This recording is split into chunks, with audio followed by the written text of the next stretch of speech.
Masama ang kutob ni Zoe sa lolo niya Pepe na may ibang binabalak nang nakita niya ito sa Apex Lab, lalo na nang hinanap pala umano si Fidel, ang dating medtech ng Apex, at kasalukuyang nasa Apex rin pala ito si Fidel para bumisita. Agad sinabi ni Zoe sa kay mami niya Moira ang gumugulo sa utak nito at pati ang mami niya ay gustong tuklasin ang pinaplano ng matandang Pepe. Kaya sinundan ang Don pati sa coffee shop at kasalukuyang nagkakape si Don Pepe kasama si Chito, ang bodyguard nito. Pero wala pa ring makuhang clue si Moira. Ang hindi alam ni Moira ay bit-bit na ni Chito sa paper bag ang buhok ni Zoe at ang cup na pinag-inuman ni Annalyn para sa DNA testing o grandparent test. Samantala nakita na ni Zoe si Fidel. Agad tinanong ni Zoe kung ano ang pakay ng kanyang lolo Pepe sa kay Fidel.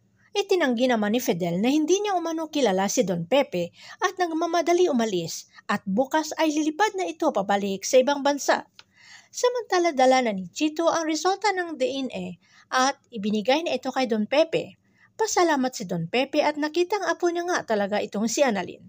Pagbukas niya sa isang sobre ay bumulaga ang 0% na ibig sabihin hindi talaga kaano-ano ni Don Pepe itong si Zoe at hindi anak ni Obeng itong si Zoe.